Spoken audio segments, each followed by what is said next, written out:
What's up, family? Gerald the Bossman here. You're tuned into the Bossman Show on AM 1010, AM 1430, 1055 The King.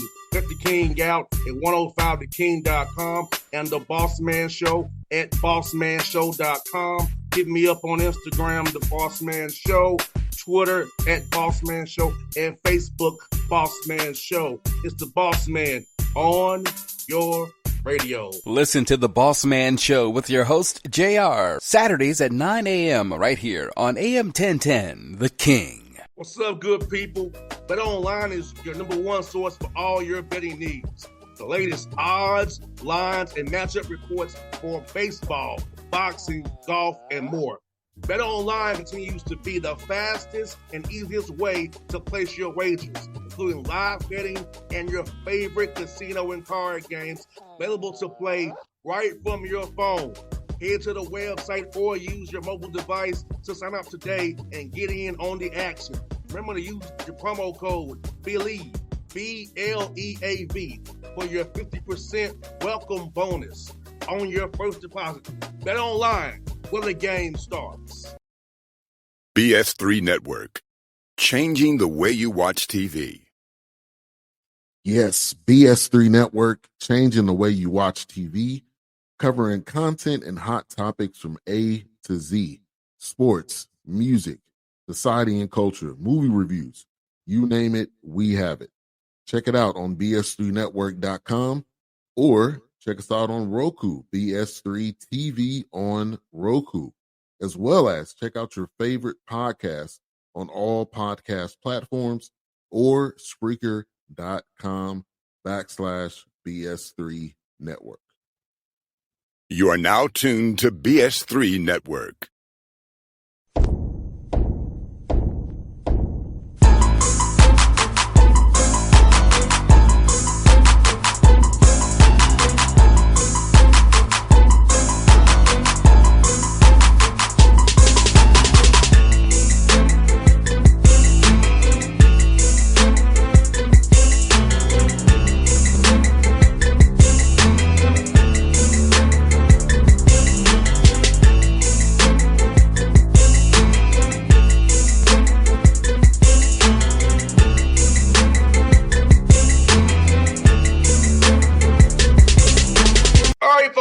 On the Bossman Show, you see him on the screen. Gus Argenal here with me. You see Riverside Highlanders out of the Big West out there. I know a lot of people in the Big West, so I'm looking forward to getting to meet Coach Gus here today with me on the show. Coach, how life out there in Riverside, man?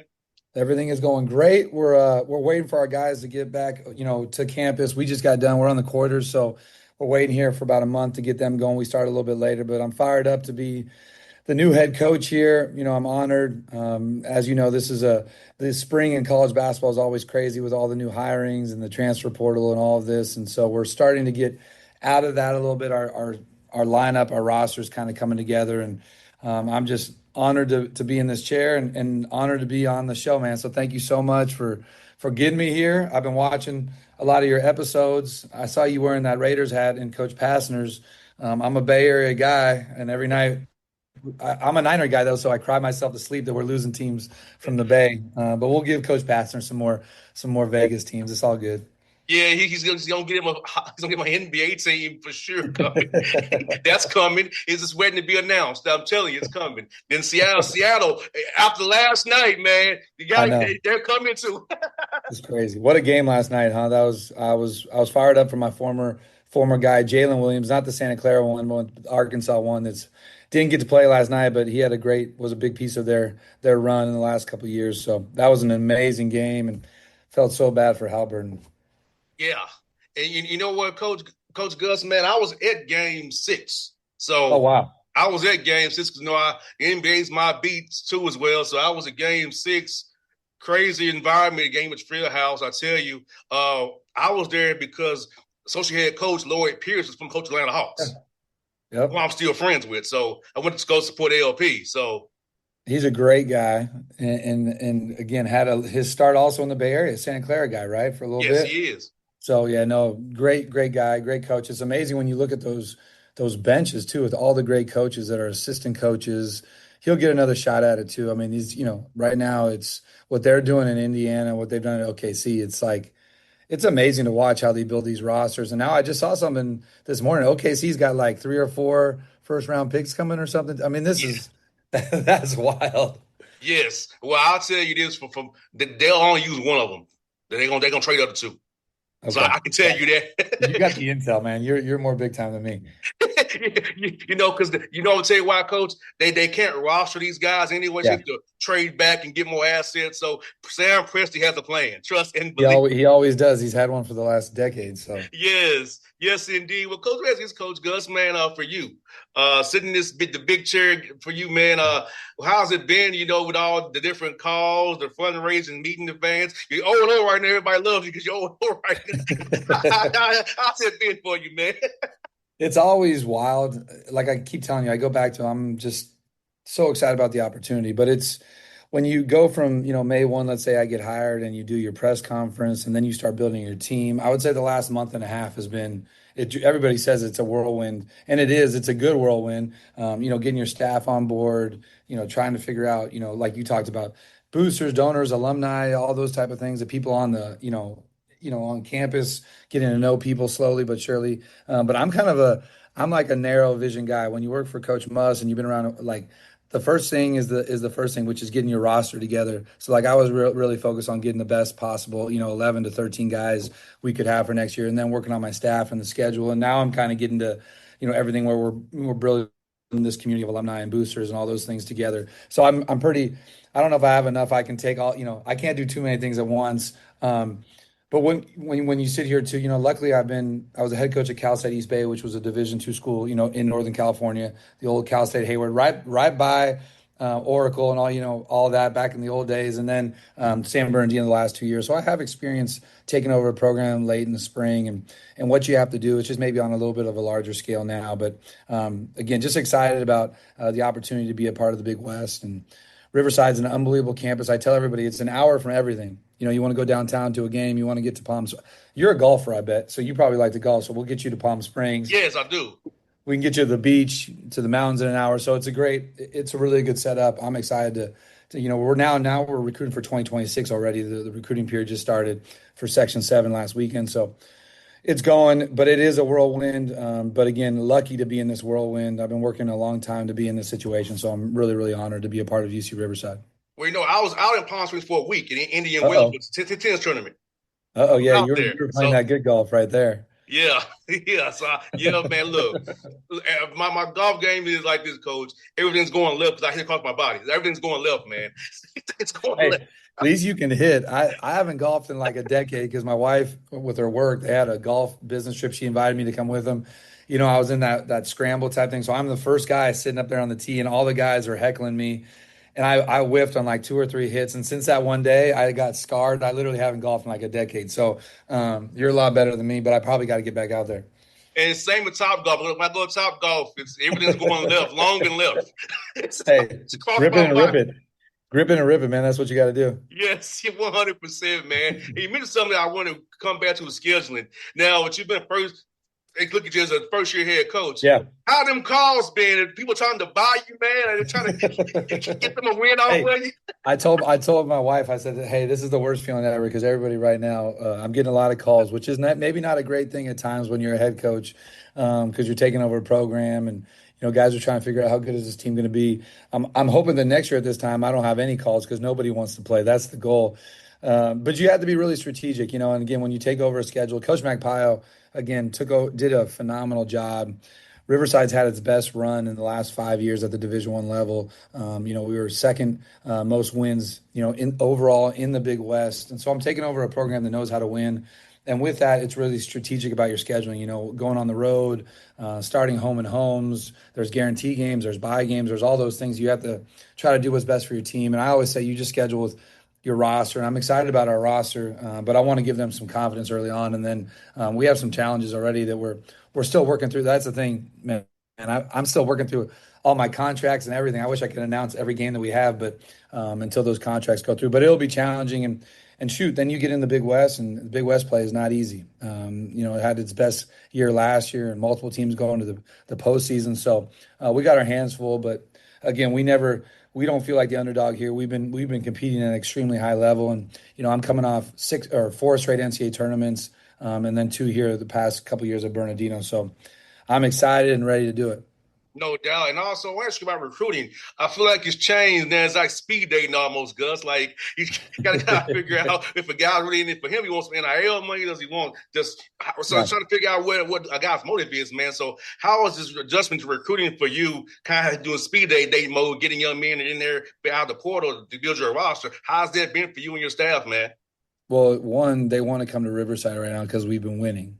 So that's one thing. It's a program that's won. It's in Southern California, obviously. You can't see the palm trees, but I got a couple right outside here for you.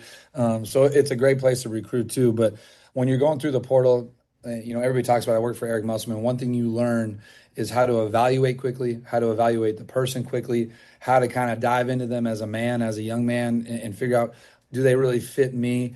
I really try to cut out a lot of the noise of recruiting, and if it's not something that's easy to start, it'll be really hard once that season gets going and there's a little bit of adversity. So they have to want to be here. They have to want to be a part of how we're playing. They have to be unselfish. I always say team, teammate, self. I think that right now it's so about me and I. We have to get guys that really believe in winning and want to be a part of that, but then also want to achieve what they want. Like, I coach Anthony Black, Nick Smith, Jordan Walsh, Ricky Council, all these guys, Jalen Williams, who just won last night. They all wanted to win, but they also wanted their own personal accolades and be able to further their career. So you just have to balance that. And then I think, you just have to do a great job, you and your staff, of seeing, does this guy fit what I want? It's not just about talent. It's about talent that fits how you want to play. And, we love length, athleticism, guys that can switch. I really care about shooting, but I also would rather have somebody that can defend and rebound and is pretty rugged and tough, because I think at the end of the year, your toughness really helps you make those runs in March, which is what we all want to do. No doubt. And this summer for you is going to be a lot of player development stuff, or more be into some team concepts because you want to, and then let guys play. You kind of see what you have. So come August, come fall, you're on quarters, but come the fall, it's not as much trying to cram stuff in. You kind of know what you have and kind of can workshop it while they go away, how these pieces fit together, because if you don't let guys play, you really can't tell if he's doing all the individual work all summer long, in my opinion. 100%. No. We do both. So, and it's a lot of team stuff, because this right now, everybody's working out with their trainers. Everybody's working out extra on their own. We have our certain amount of hours that we're able to work with the guys, and we try to do a lot of team, because again, it gets here quickly. The summer, again, you try extra 4 to 6 weeks, but no, you got to be ready to roll as a team. And the biggest thing is running the race when the season starts. A big piece of that race is, this. Even though I don't know if you were a sprinter or a long distance runner, I was more of a long distance. You got to have a good first lap, right? Like, if you don't have you can't run too fast. But so that first, November, we got to have our team ready to play right off the bat. And so this summer is so important to put in your concepts, your DNA. How do we do this? How do we play? So again, we do a lot of team. I try to find as much data on each guy as possible. So you got to play a lot of 5-on-5 and make sure you know what each guy can do, and you give them the opportunity to earn the minutes that we talked about through the recruiting period. No doubt. And something you mentioned I'm son of a coach too, Gus, as well. I'm son of a coach. I can tell. So, I know you are. I can tell. Yeah, I'm a son of a coach, man. So my dad was big on role definition. And he would say, if you master the role I give you, you can graduate to another role. If you master the role I give you. So I'm talking about getting young men, 18, 24 years old, to buy into a role they may not agree with, but if they master it, graduate them into that role. Well, the one thing is, when you recruit, hopefully these guys are about winning. So they realize that, hey, this is going to help us win. Second piece is they want to be on the floor. So sometimes a guy wants this role, but this role will allow him to be on the floor more and allow him to be more productive. So that's the big piece of it, is just telling them the truth. Like, I just try to be honest up front and say, look, you may be a 2, but we need you to play the 3, or we need you to be more of a ball handling guard instead of off the ball here, or we need you to guard a little bit of bigger guys because you're better at it, you're stronger. That'll allow you to play 5 to 10 more minutes, and then it'll allow you to get maybe some of the numbers that you're trying to get. And it's just, hey, this is where you're at, this is where I see you. And if you can be that 4-man for us for a while, I think you can then move into that 3 role if you develop that skill set that's needed, the 3-point shot. Or, every position is different. But like you said, I just tell the truth with it. And again, I think that the guys appreciate that, especially right now, because it's so quick. The recruiting process is so quick. The summer comes so quick. Then the fall, we're here. Well, they may only have 7 to 9 months on this campus. And you know that because of the transfer portal and because, when we were at Arkansas, guys were getting drafted. And hopefully we have guys that happens to here. But you have to do it quickly. You have to use that data. And then you have to just sit them in this room and have that conversation with them that this is going to help you further your career. And at the end of the day, for them to further their career as professionals, it's about their ability to be a part of a winner and then actually put up numbers that helps them, rebounding, assists. Like, it doesn't matter where you're on the floor. It matters at the end of the day on that stat sheet that you've impacted winning on the floor with minutes. You know what, Gus? I know for me, so maybe also this accepting your role or accepting what your strengths are. I know for me on the basketball court, I was like Lou Dort. I'm more of a spot up shooter and defender. I didn't have handles. On the football field, 5'11" in the slot, I'm quick as you know what, you can't stop me. So like you have to know what your strengths are and what you're doing. So on the basketball court, I knew it was shooting and defense and hustle and intangibles. Football field, I can get away with hands and speed. So getting your men to accept their strengths and whatever they are and just play that and whether to be something they're not goes along with that role definition as well. Yeah, it's the you just said that's the biggest part is we can talk about it, but if they don't want, it's just like when you go work on your game when you're a basketball player. If you're not really out there and you don't have a purpose, you're just shooting to shoot. You're just out there playing, right? So when we talk about the definition, they have to see like what it is that actually works for them. And once they see a little bit of success in that role, then they buy into it much more. But again, it's a very like from the very beginning, and I always go back to this at Arkansas, we had so many, all-star NBA college type guys that you have to put them in certain areas and then see that success and then they go, wow, okay, I like being off the ball in this situation. Or when it's a dead ball, who inbounds the ball in our baseline out of bounds sets to try to get them a couple extra assists, who's scoring in those situations. You have to go really deep into every piece of the game to get them to where they want to go and show them this is how you can score, this is what you do. You talked about Dort. We played him when we were at Nevada. Wow, talk about a guy that could pick the ball up full court. He was guarding Cody and Caleb Martin, giving them, again, one of the toughest games we had on the road against Arizona State. We played him at Staples. But like that guy right there, like last night, you watch him come in the game. His role was to create chaos, hit an open shot. He had that back tap when they were making that run last night. I mean, just all those things. And you actually saw Caruso, one of those timeouts, I was looking at it. I got chills watching it. Dorda made a back tap. They got the ball back. They started extending their lead. And then on one of the timeouts, Caruso's like just going crazy with Dort because you appreciate those winning plays that those guys make. And they know that both of them are only on the floor right there to complement those other guys. And so I think then when you see that winning, that success, it just goes a long way. And I think you have to also, as a coach, you have to embrace those guys. You have to talk about those guys and all those little things they're doing to help you win, whether they're on the blue line, the midline all the time and making steals. And so just promoting, the roles and the relationships you have with each guy is really important to your team.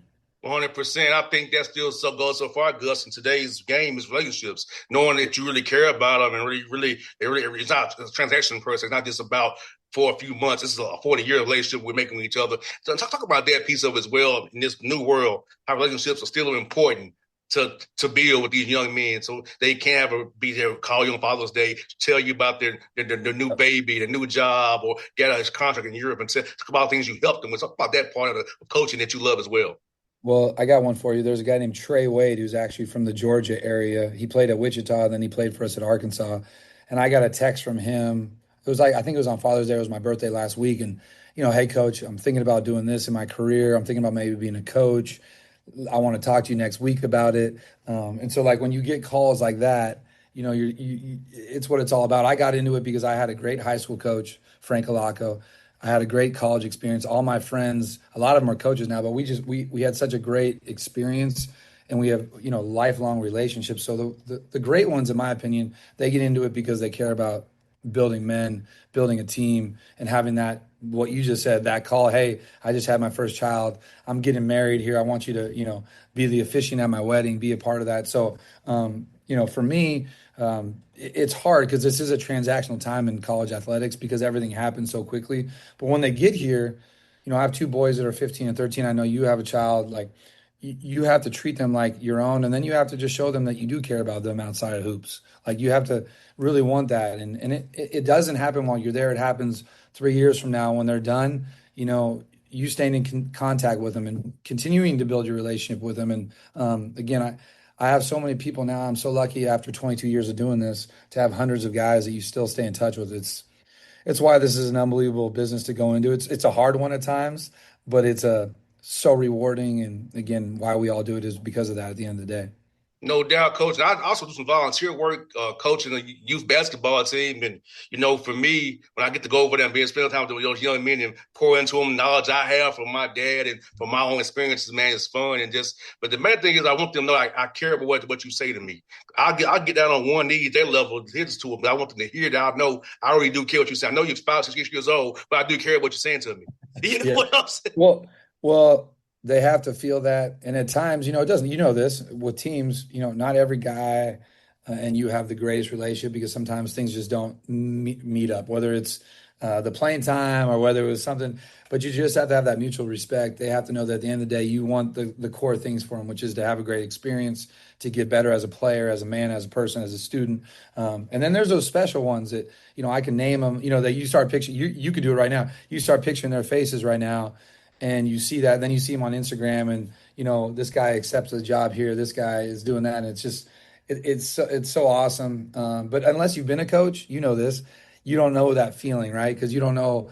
It's like a teacher, right? You pour so much into them as young people, and then you want it so badly for them to have what you had. And so when it does come to fruition, it's an awesome feeling. Well, the good thing about our youth league coach is the roster limit is 9, so you can rotate 9. So I don't have that problem. It's about who starts. You have to sub everybody out at 4-minute mark. So I don't quite have the entire problem at 5 or 6 years old that you do in G4. Yeah, hey, you're lucky with that. Unfortunately, though, you look at teams that are playing, especially in the NCAA tournament now. At the end of the year, you're really only playing 7 or 8 guys. Yes. And again, that's just because of rotations. Now, if you're lucky, your team is deep enough to where things go wrong, you can have guys that can step into that 9, 10, 11 role. But it's hard to get that far down with those 5 and 6-year-olds, though. You never know, right? They might score on the other team's basket. You got to sub somebody out at some point. Try it twice, coach. Like, no. We go that way. We go that way. I know. I had to tell my guys sometimes that after a dead ball to remind them. So I get it. It good. That's why I have to remember that kids. I only go into ice in the pick and roll. Yeah.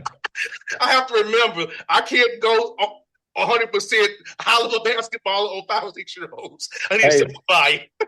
No, you're right. I remember I was when I was at Arkansas. I went in. My son must have been 9, and I went to his practice, and they asked me, "Hey, do you have any plays you want to help him with?" And I started going to put this play, and I'm like, what am I doing right now? This has 7 different options. We just ran this against Tennessee the other night. This is not a good play to be put in for 4th graders. So, you got to keep it. The main thing, though, at the end of the day, and there's all these core beliefs that we all have. mine's communication, trust, work ethic, accountability, passion. But then at the end of it, it's fun, right? It's joy. Like, there's so many hard things that when people come to play for you want them to have fun. I think that teams and people that watch us play this year will see a team that has fun, has joy, wants to win, but has a lot of passion out there. And that's what you teaching young people, that's what it's all about, like giving them that passion that we have for basketball, right? And the good thing about this, what I do with for the kids, I want to get you on the ball so I can get throw over top. That's my goal. It's like all the time in the way you can shoot. So yes, chew on the ball, hold over his head. He's open. Take your time, get to the basket. That's the end goal thing I put in. Chew on the ball with throw over top of the heads. Well, hey, that's the number one thing of this. Can you get 2 people to guard one person, and can you not have 2 people guard one person? That's where everything breaks down. So you got the biggest. If you can teach them one thing, and then my biggest thing with young people now is I tell my boys that are 15, 13 all the time is be a great teammate. Like cheer, have energy, be excited. If you're not in, I think that we're missing that at times. I think that's a skill of being a good teammate, of having some humility, not having an ego when you play. So that's awesome. Yeah, man, it's fun. It's fun as can be, man. Let me ask you, Gus, as well, man, for you. What are your thoughts on the rule changes for college basketball, man? I've heard a bit of time about maybe going to quarters now. I think on some level, Gus, I may be wrong being the Miami and more NBA guy now, but I like I want to advance the ball late. So Yeah. it's great for moments too, but I feel like you can advance the ball late and get a better shot than throwing it at heaving it up and hoping to go in. That's my Yeah, thought.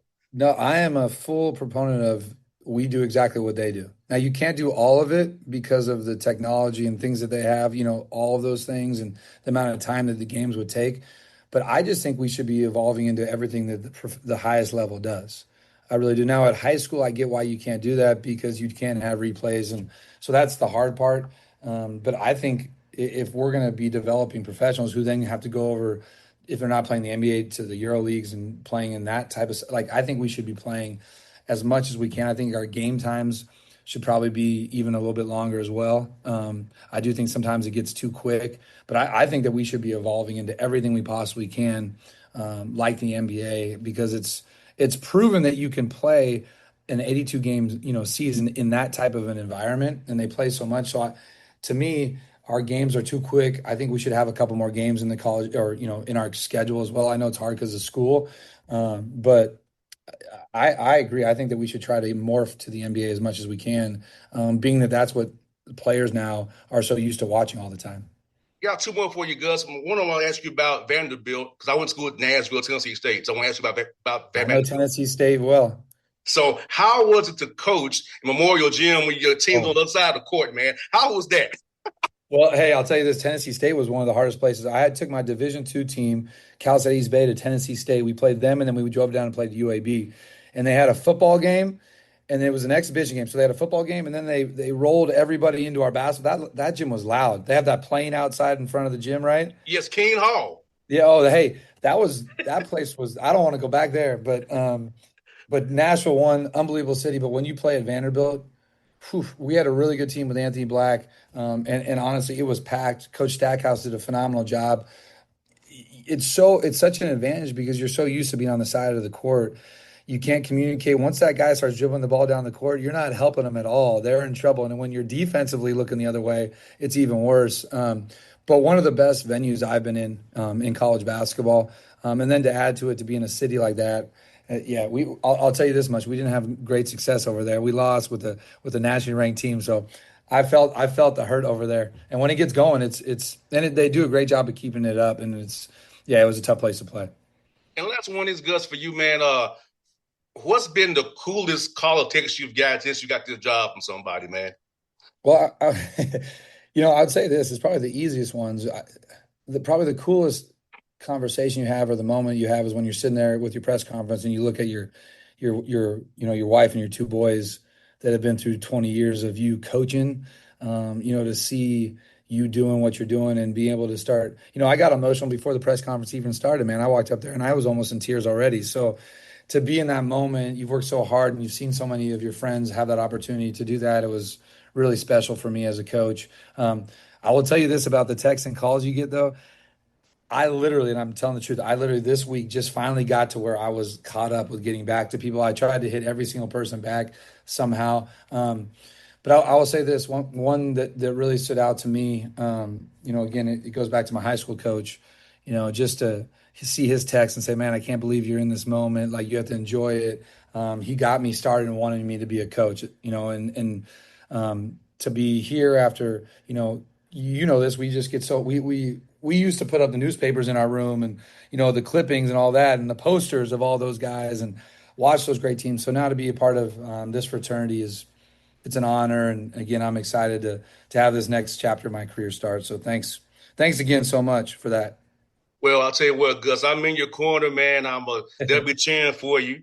And I look for having the show again in the season as well. And we're going to definitely be doing this together, me and you, man. We're going to have a lot of time on the show together. Yeah, you got a long way to go now. One of your conference mates, Deidre Taylor, been on my show 18 times.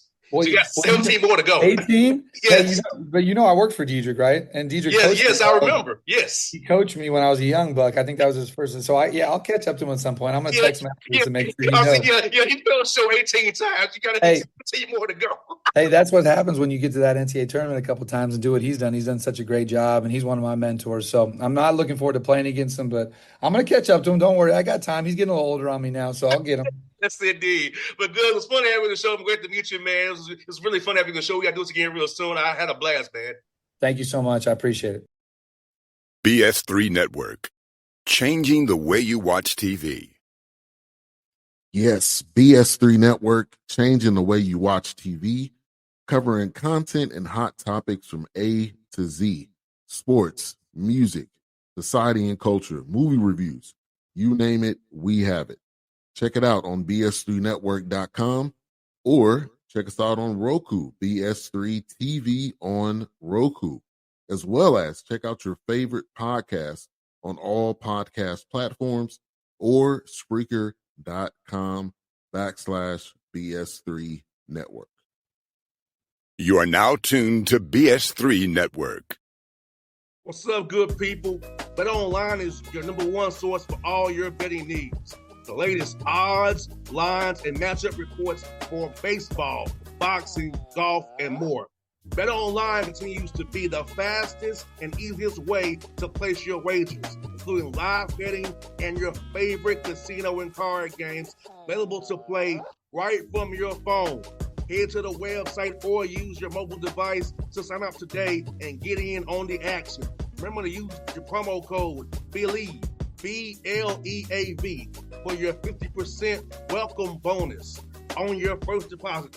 Bet Online, where the game starts. What's up, family? Jared the Bossman here. You're tuned into the Bossman Show on AM 1010, AM 1430, 1055 The King. Let the King out at 105theking.com and the Bossman Show at bossmanshow.com. Hit me up on Instagram, The Bossman Show, Twitter at Bossman Show, and Facebook, Bossman Show. It's the Bossman on your radio. Listen to The Bossman Show with your host, JR, Saturdays at 9 a.m. right here on AM 1010, The King.